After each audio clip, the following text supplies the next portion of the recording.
on vacation in San Diego, sitting on the beach last night. What are we gonna do tomorrow? It's a really random thought. Let's look on Turo, see if we can rent a car. I've never done it before. So I plug it in to find this rad C7 Corvette, and then the page refreshes, it's swooped, and I'm like, So I keep scrolling and I see a red 2020 Supra for only $150 a day with a young driver fee. I'm 23. Under 30, you have to pay a $45 fee.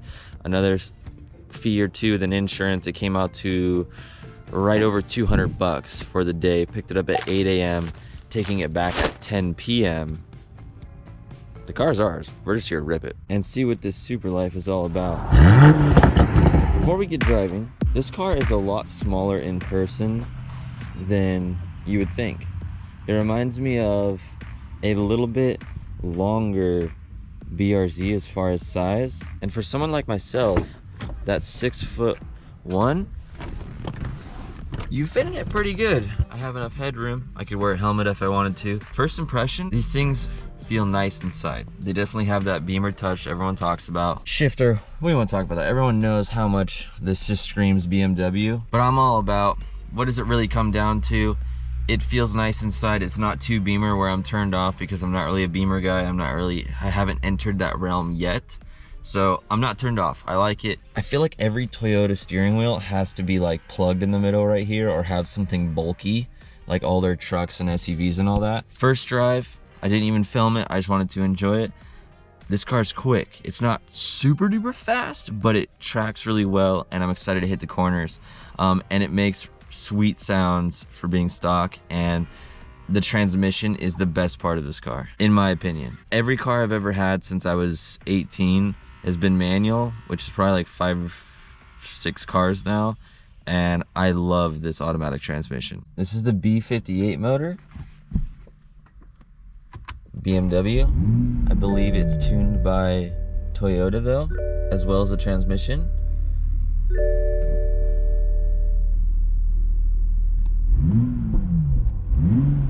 Pretty quiet. Hit sport.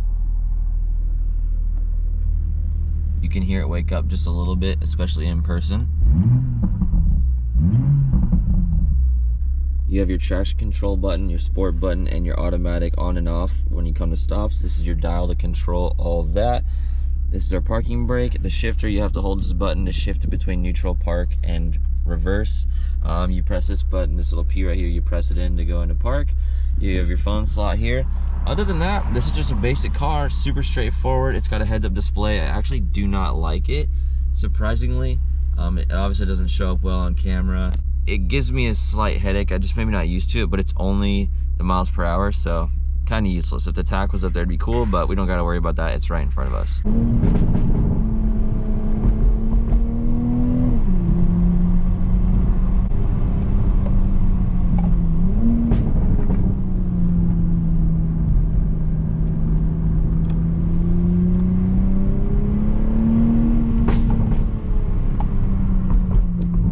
First things you notice is how horrendous the wind noise is from these windows. This car does not have the deflectors, so I do have to have the windows up a lot of the time.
Mustang that feels very planted to the ground. When you take this car around corners with it being lighter and built for this, wow, it sticks to the ground. That is really fun. It makes you feel really comfortable really fast. It catches you off guard how good this transmission shifts on its own in automatic mode. When you put it in sport especially, it's downshifting from 5th to 3rd for you, or you know, when you step on the gas, it literally downshifts so fast that it's just ready to go right there, and it's not annoying to drive in automatic mode. I'm definitely going to prefer to drive it in manual because it's just more fun. It makes you feel more connected to the car. But driving through canyons, I honestly could get used to the automatic. But let's drive it manual a little bit and then see what we think.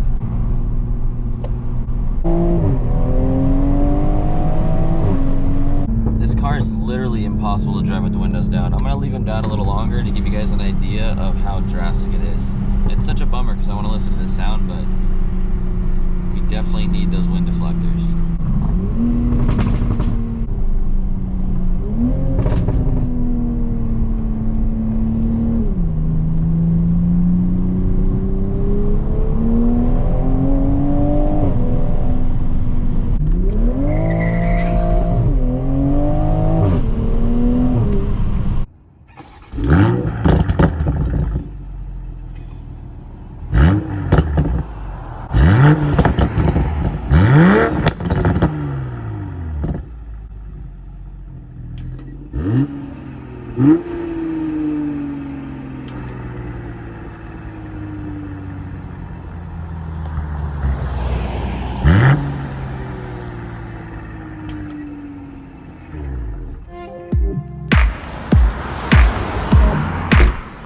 First overall impression of the Supra after taking it for a long drive around the hills.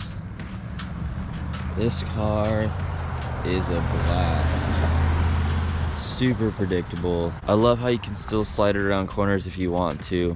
It sticks so well. You can power into a corner and just hammer it all the way through and it just goes. But when you're going from a manual to an automatic like this, and you feel how this setup, when it makes like what they call the fart sound, or the sound when it makes a shift, it's closing the wastegate and the boost is building up, so when you hit the next gear, it dumps the clutch and goes. So when you shift in this car, it really like hits and sets you back in your seat, which that's usually what you get from a manual, but if you can get it from an automatic, it's the best of both worlds. And I really feel that way about this car. I don't foresee myself ever getting bored if I do own one of these cars. So it's such a well-balanced car. They made it to daily drive, but also drive hard in the corners. Would I rent this car again for fun for $200 a day? I would say in another 6 months to a year, if I came out here and I was looking for something to do, and maybe if I drove out here in an SUV or something like that that wasn't like the Mustang that I came here in, I would say I would for sure do it. It gives you something to do, it's a blast, it's fun. I do only have 150 miles, so I have to be careful. In California, you can run a lot of miles quick. I think we've already done 40 out of 150. So you know, I can drive it quite a bit more, but I would definitely do it again. If I really sit down, give it some time, I would definitely do it again. Even in stock form, this car is a blast. Would I buy one of these cars? Absolutely. Would it be the only car if it was my daily? I think it would be a great option. I don't think it would be my first pick. But if you're looking for a rural drive, a V6 automatic that feels closest to a manual I've ever felt, this is the move. If you're new here, we're all about building confidence in the garage. That's what the brand Karma Speed is all about. We like to learn each specific sports car model from before buying it to after getting it DIY modifying in the garage ourselves. The Supra was something fun we could do. We have a couple videos coming out on it, so if you guys like this idea, let me know if you like the Supra. Maybe we can get one day, but if not, we're building some other cars on the channel, so I encourage you to check it out, hit that subscribe button, and see you guys in the next video.